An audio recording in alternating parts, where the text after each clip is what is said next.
రాష్ట్రం అంతా తిప్పినప్పుడు లేకుండా శ్రావణం తిప్పినప్పుడు పోలీసులు సంబంధం లేకుండా ప్రభుత్వానికి.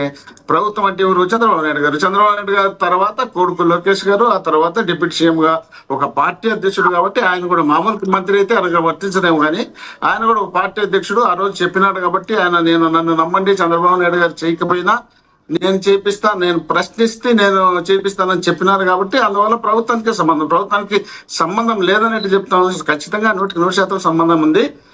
మా సోదరుడు విజయశేఖర రెడ్డి గారు స్టార్టింగ్ లో అబ్జెక్షన్ పెడతాడు, ఎండింగ్ లో నేను చెప్పినట్టు వినాలంటాడు, అయిపోయిందాక ఉండండి అంటాడు. అర్ధగంట సేపు చెప్పినా మీరు అబద్ధాలు బాగా నీట్ గా చెప్పగలరు కాబట్టి ఒక అర్ధగంట చెప్పగలరు. చెప్తే కాదు కదా, ఇంకో 1 minute ఆయన మాట్లాడి చెప్పదలుచుకుంది చెప్పేవాళ్ళు. ఆపింది దానికి కాదండి, వాయిస్ అర్థం కాక ఆపారు. 15 నిమిషాలు మీకు అయింది, మళ్ళీ మాట్లాడదు. ఇప్పుడేం మించిపోలేదు కదా, ఇంకా ఉంది కదా. ఇప్పుడు మాట్లాడే అబద్ధాలన్నీ చాలు కదా, ఇంక మళ్ళీ మాట్లాడదులే. అవునబ్బా మాట్లాడారులే. కొద్దిసేపు డిబేట్ లో ఒక సిస్టమేటిక్ గా నడిపించే వాళ్ళని నడిపించమనండి. మనం మాట్లాడేప్పుడు మనం మాట్లాడదాం, మన టైం వచ్చినప్పుడు కావాలి మాట్లాడదాం. ఒకవేళ మాటలుంటే క్వశ్చన్ చేయి, అలా లేదంటే ఒకవేళ నోట్ చేసుకుని మళ్ళీ తర్వాత మాట్లాడొద్దాం లేదు కదా. కాబట్టి ఇప్పుడు చంద్రబాబు నాయుడు గారు ఆయన విజయశేఖర రెడ్డి గారు అంటున్నారు కదా, అప్పుడు పెట్టిన కేసు, అప్పుడు కుక్కల నాగేశ్వరరావు కుమారుడు కుక్కల విద్యాసాగర్ రావు పెట్టినటువంటి కేసులు ఆ రోజు పట్టించుకోకుండా ఈ రోజు ఎందుకు పట్టించుకున్నారు, ఇంకోటి ఏదో చెప్తుంటూ వస్తున్నాడు. ఇప్పుడు ఆ రోజు మేము కంప్లైంట్ ఇచ్చినాం. ఏది అదే విద్యాసాగర్ మా పార్టీ తరఫున ఉన్నటువంటి వ్యక్తి ఆయన కంప్లైంట్ ఇచ్చినాడు. కంప్లైంట్ ఇచ్చిన తర్వాత ఆ కేసు నడుస్తాను సైలెంట్ గాను వచ్చింది. ఆ తర్వాత వీళ్ళు అధికారంలోకి వచ్చిన తర్వాత ఎక్కడెక్కడ ఏమేమి లూప్ హోల్స్ ఉన్నాయనే దాని మీద మేము ఇచ్చినటువంటి కంప్లైంట్ న్యాయం చేస్తే పోయి ఆమెను బాంబేకి పోయి ఆమెను పిలిపించుకొని ఇక్కడికి వచ్చి ఇక్కడ ప్రత్యేకంగా ప్రభుత్వం తరఫున లాయర్లను పెట్టి, అది కూడా మీరు తెలుసుకోవాలి సార్, ఆంధ్రప్రదేశ్ సంబంధించి తెలుగుదేశం పార్టీకి సంబంధించినటువంటి లాయర్లు ఉంటారు కదా, ఆ లాయర్లను పెట్టి పోలీసు బందోబస్తు పెట్టి ఆమె ద్వారా స్టేట్మెంట్ ఇప్పించి ఆమెకేమి నాకు ఇచ్చినటువంటి 1,34,00,000 ఎగిరిపోతే సార్ ఇంకోని మీద కాకుండా ఇంకోని మీద కేసు పెడతాను. ఆల్రెడీ ఇంతకుముందు జిందాల మీద ఏదో బ్లాక్ మెయిల్ కేసు పెట్టండి కదా, అలాంటి కేసులు ఇట్లా పెట్టుకుంటా అంటే నేను నా పని నాకు జరుగుతుంటుందనే ఉద్దేశంలో భాగంగా ఆమె పని ఆమె చేసింది. ఆమె చేసిన తర్వాత ఈ రోజు మరి ఆ జిందాల్ కంపెనీ వాళ్ళు వచ్చేసి ఏదో మన శంకుస్థాపన చేస్తారు కదా స్టీల్ ప్లాంట్ కి సంబంధించి.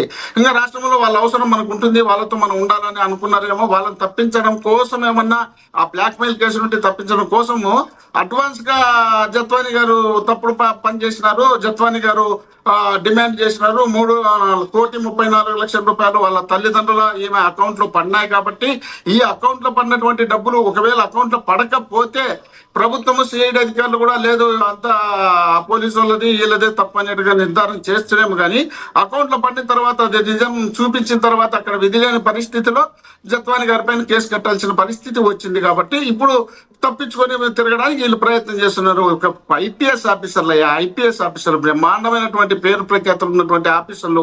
సీతారామన్ గారు అయితే ఫ్యాక్షన్ ఏరియాలో ముఖ్యమంత్రిగా ఉన్నప్పుడు ఈ విషయంలో ఐపీఎస్ ఆఫీసర్లు అని చెప్పి మీరు ఇంత బాగా మాట్లాడారు. మరి ఈ ఐపీఎస్ ఆఫీసర్ల గురించి నాని గారికి తెలియదని నాని గారు అలాంటి కామెంట్లు చేస్తున్నారు. అంటే మీ ప్రభుత్వంలో ఉంటే ఒకలాగా ఏళ్ళ ప్రభుత్వంలో పోలీసులు మారిపోతూ ఉంటారంటారా మీరు?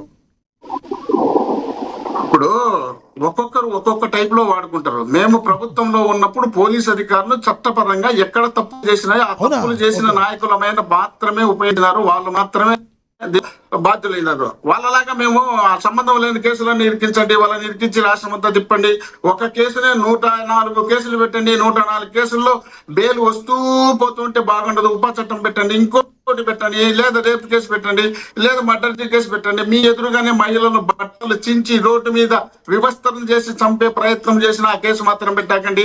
మీ ఎదురుగానే తీసుకుపోయి పోలీస్ స్టేషన్ లో పెట్టి కాల్చి చంపి బూడి తీయండి స్వామి అని బంగపైన కూడా ఆ కేసు పెట్టకండి, ఆ కేసు గురించి మాట్లాడకండి. మనకు కావాల్సిన కేసులు మనము చెప్పినట్టు కేసులు మనం పెట్టాలనే ఆలోచనలో వీళ్ళు ఉన్నారు. కాబట్టే పేరు నాని గారు మీరు మీ ఇష్టం వచ్చినట్టు చేయొద్దయా. చంద్రబాబు నాయుడు గారికి విషయంలో నడి రోడ్డు మీద సంఖ్యలు వేసి వెనక్కి కట్టారని ఆరోపిస్తున్నారు. మరి అదే ఐపీఎస్ అధికారులు మీ ప్రభుత్వంలో జరిగిన దాన్ని పోలీసు కరెక్టే చేశారంటారు మీరు? లక్ష్మీకాంత్ గారు కదా, లక్ష్మీ నాగ్ గారు, లక్ష్మీ నాగ్ గారు చెప్పండి సార్. ఒక్కసారి మీరు చెప్పినారు సార్, నేను చెప్పేది వినాలి కదా, మీరు క్వశ్చన్ వేసినారు, ఆన్సర్ వినాలి కదా. మీరే చెప్పండి. ఇప్పుడు నేనేం అనలేదు సార్. మీరు ఇప్పుడు doctor Sudhakar, okay doctor Sudhakar పదే పదే పదే పదే ఏమో పెద్దగా చేసినట్టు మీ ఇష్టం వచ్చినట్టు వర్ణించుకొని ప్రభుత్వాన్ని దాదాపు డ్యామేజ్ చేసే పరిస్థితిని డాక్టర్ సుధాకర్ గాని లేక మన కర్నూలు జిల్లా ఎవరు గిరిజన మహిళ ఆ అమ్మాయికి సంబంధించి కానీ మీ ఇష్టం వచ్చినట్టు వాడుకున్నారు.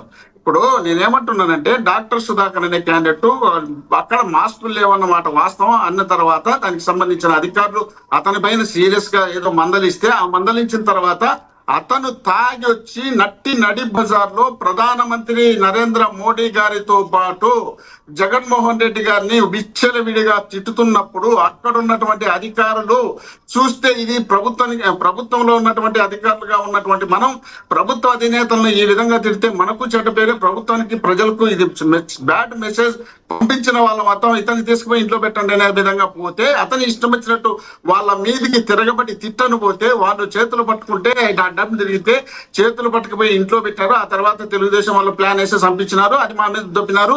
మీరు వాళ్ళు ఇష్టం వచ్చినట్టు వాడుకున్నారు సార్. మీరైతే ఒకటి చెప్పారు సార్, పాపం పోలీసులు ఒక టైటిల్ పెట్టాల్సి వస్తుంది. ఎందుకంటే మీ వాడకం ఒకలాగా ఉంటుంది, వీళ్ళ వాడకం ఒకలాగా ఉంటుంది. మీ దాన్ని బట్టి మీరు ఒక రకంగా వాడారు. ఏదైనా పాపం పోలీసుల్ని వాడుకోవడం అన్ని ప్రభుత్వాలు కామన్ అయిపోయింది అంటారు మీరు. అయ్యా మా వాడకం చెప్పినాం. అచ్చెన్నాయుడు డ్రగ్స్ దాంట్లో అంటే మెడికల్ దాంట్లో అవినీతి చేసి ఆయన తీసుకొచ్చి అరెస్ట్ చేసింది వాస్తవమే. మన అయ్యన్న పాత్రుడు గారు మున్సిపాలిటీ స్థలం కబ్జా చేస్తే ఆయన తీసుకొచ్చింది వాస్తవమే. ఇక్కడ ఈయన మన దులిపాల నరేంద్ర గారు ఆ మిల్క్ డైరీకి సంబంధించి మోసం చేస్తే ఆయన తీసుకొచ్చింది నిజమే. మేము ఆ విధంగా చేసినాం తప్ప మీ అవసరాల కోసం మీకోసం మీరు ఎవరిని డ్యామేజ్ చేసే అవకాశం ఉంటుంది అనే దాన్ని పట్టుకొని దాని మీద మీరు ప్లాన్ వేసి మీద మీరు పోలీసులను వాడుకున్నారు. మేము చేసిన వాడుకోవడము కేవలం ప్రజలకు మీద కాన్సన్ట్రేట్ చేసిన మీరు మిమ్మల్ని క్వశ్చన్లు వేస్తున్నాను కదా సార్, ప్రజల మనసుల్లో మాట్లాడి అడుగుతున్నాను. ఇంత పెద్దవాళ్ళ మీద కాన్సన్ట్రేట్ చేసిన మీరు ఒక పెద్ద పలుకుబడి ఉన్న వ్యక్తుల్ని, అమ్మల్ని, అక్కల్ని, చెల్లెల్ని తిడుతుంటే వీళ్ళ మీద ఎందుకు యాక్షన్ తీసుకోలేదు సార్? శ్రీరెడ్డి మీద, బోరగడ్డ అనిల్ మీద మీ ప్రభుత్వంలో ఎందుకు తీసుకోలేదు యాక్షన్? ఆ పేరు చెప్పండి, మీరెందుకు సస్పెన్షన్ లో మీరు మాట్లాడే పేరు చెప్పండి. అదే సార్, శ్రీరెడ్డి, బోరగడ్డ అనిల్ వీళ్ళ మీద ఎలాంటి యాక్షన్ తీసుకోలేదు మీరు? లక్ష్మీకాంత్ గారు మీరు అసలు వాళ్ళకన్నా మీరు దరిద్రం క్వశ్చన్ లేదంటారు. అసలు శ్రీరెడ్డి ఎవరయ్యా? మాకు సంబంధమా? ఏం మాట్లాడుతున్నారు సార్? నేను వైసీపీ అనలేదు సార్. మీరు గుమ్మడికాయలు దొంగ ఎవరంటే భుజాలు తరుముకుంటున్నారు మీరు. నేను వైసీపీ అనలేదు. బోరగడ్డ అనిల్ అనగానే మీకు వైసీపీ గుర్తుకొస్తుంది. నేను వైసీపీ అనలా. శ్రీరెడ్డి లాంటి మీద, బోరగడ్డ మీద, అనిల్ మీద కేసులు నమోదు అయితే అచ్చెన్నాయుడు మీద పెట్టిన దృష్టి మీరు ఇలాంటి వాళ్ళ మీద పెట్టి ఎందుకు మరి పవన్ కళ్యాణ్ని తిట్టినప్పుడు, చంద్రబాబు నాయుడు గారిని తిట్టినప్పుడు వాళ్ళిద్దరిని మీరు ఎందుకు అరెస్ట్ చేయలేదన్నా? అంతేగాని వాళ్ళిద్దరూ మీ వైసీపీ వాళ్ళని నేను అడిగానా? మీరెందుకు కంగారు పడుతున్నారు? అరే ఉండండి కొంచెం, ఎందుకు మీరు ఆవేశపడతారు? కేసు కట్టారు, మీరు నన్ను తిట్టారు కాబట్టి నేను ఆవేశపడబోతే నన్ను తిట్టేది మీరే. ఇతర రాష్ట్రాల్లో ఇతర ప్రాంతాల్లో ఉన్నటువంటి వ్యక్తులను కేసులు కట్టినప్పుడు ఇమ్మీడియట్లీ తీసుకొచ్చి కేసులంతా కాకుండా అరెస్ట్ అవకాశం వచ్చినప్పుడు చేస్తారు, చేస్తే పెడితే కేసులు పెడితే చేస్తారు. దాన్ని వదిలిపెట్టేసి మీ ఇష్టం వచ్చినట్టు మీరే నిర్ణయించుకుని వాళ్ళు ఏదో పెద్ద కేసుల్లో పెద్ద మాటలు మాట్లాడినట్టు వాళ్ళంతా నాలుగింతలు మాట్లాడినటువంటి వ్యక్తులు మన దగ్గర ఉన్నారు. మనం వీళ్ళని మర్చిపోయి వాళ్ళని మాత్రమే తీసుకొచ్చాం చూడు. అందుకు మిమ్మల్ని మాట అడుగుతున్నా. అది ఇక్కడ రాష్ట్రంలో ఏమేమి మాట్లాడినారు, ఎవరెవరు మాట్లాడారు, మీకు అన్ని నా దగ్గర వీడియోలు మీకు కొన్ని పంపించిన, మీకు గుర్తుందో లేదు. ఒకసారి కావాలంటే ఎప్పుడన్నా ఫ్రీగా తిరిగేసుకొని వాటిని కూడా క్వశ్చన్ చేయండి. వీళ్ళకి అవసరం వచ్చినట్టు వాళ్ళకి కావాల్సినవి అన్ని తీసుకొచ్చి మా మీద ప్రయోగాలు చేయడం కాదు. ఇప్పుడు ఇతర పార్టీలకు సంబంధించినటువంటి వ్యక్తులు వాళ్ళు, ఇతర ప్రాంతాలకు సంబంధించినటువంటి వ్యక్తులు వాళ్ళు, మా పార్టీకి మా ప్రాంతానికి సంబంధం లేనటువంటి వ్యక్తులు వాళ్ళు ఏదేదో మాట్లాడితే దాన్ని తీసుకొచ్చి మా కంటగట్టి మమ్మల్ని దాంట్లో ఇరికేయాలని చూసి ఎట్లవుతుంది? కాదు కదా. కాబట్టి వీళ్ళు ఇష్టం వచ్చినట్టు వీళ్ళు చేసుకోవడానికి పోలీసులను వాడుకుంటారు తప్ప మేము పోలీసులు వాడుకున్న సందర్భం లేదు. కాబట్టి దీనిపై నేను చెప్తున్నా. అదేవిధంగా అనేక ప్రాంతాల్లో డైరెక్ట్ గా మర్డర్ జరిగితే కేసు కట్టరు పక్క. అదే ఆయన అనేది ఎందుకంటే మా పేరు శ్రీరామచంద్రుడికి ఎగ్గితే చెస్ట్ పీల్చే చించితే శ్రీతమ్మ తల్లి శ్రీరామచంద్రుడు కనపడతాడు ఆంజనేయ స్వామికి. కానీ పోలీసులకు లోకేష్ గారు చంద్రబాబు నాయుడు గారు కనపడుతున్నారు, పవన్ కళ్యాణ్ గారు కూడా కనపడరు. ఎందుకంటే ఆయన ఒక బంగపై ఓ డిఎస్పీని ట్రాన్స్ఫర్ చేయండి అంటే పట్టించుకోలే. కానీ వీళ్ళకి కావాల్సిన వాళ్ళనైతే ఇమ్మీడియట్లీ ఏం కావాలంటే చేస్తారు. ఆ విధమైనటువంటి పరిస్థితి మీరు తీసుకొచ్చి మీ ఇష్టం వచ్చినటువంటి కేసులు పెడితే సప్త సముద్రాలు దాటిన మిమ్మల్ని మళ్ళీ తీసుకొచ్చి ఇక్కడ మీకున్నటువంటి ఉద్యోగంలో మీకున్నటువంటి డ్రెస్ చేసినటువంటి ఉద్యోగరీత్యా ఆ డ్రెస్ ని ఇప్పించి మీకు మళ్ళీ శిక్ష పడే పరిస్థితి వస్తుంది. మీరు కేవలం చంద్రబాబు నాయుడు గారిని నమ్ముకుంటే ఈ రాష్ట్రంలో కానీ ఉమ్మడి రాష్ట్రంలో కానీ చంద్రబాబు నాయుడు గారు ముఖ్యమంత్రిగా ఉన్నప్పుడు ఏలేరు భూ కుంభకోణంలో సాక్షాత్ ఒక జడ్జిని అందులో తప్పుడు కేసుల్లో ఇరికించి సస్పెండ్ చేయించినటువంటి సందర్భం ఉంది. ఎవరినైనా వాడుకోవడానికి చంద్రబాబు నాయుడు గారికి అవసరం వచ్చినప్పుడు ఎట్లయినా ఎవరినైనా ఏ విధంగా వాడుకుంటే చంద్రబాబు నాయుడు గారిని మీరు నమ్మి మీ ఇష్టం వచ్చినట్టు పోతూ మీరు ఐఏఎస్ ఐపీఎస్ డిఎస్పీ గ్రూప్ అనే ఆఫీసర్లు రకరకాల ఆఫీసర్లు వచ్చింటారు. మీరు మీ వృత్తిని న్యాయం చేయండి. ఇదేం శాశ్వత ప్రభుత్వం అనుకున్నారా? 3 పార్టీలతో బలవంతంగా రకరకాలుగా చేసి అధికారంలోకి వచ్చినటువంటి పార్టీకి మీరు ఈ విధంగా ఇంత పెద్ద కొమ్ము కాస్తే తర్వాత జరిగే పరిణామాలు ఏ విధంగా ఉంటాయో దాన్ని గుర్తు పెట్టుకోండి అని చెప్పడమే తప్ప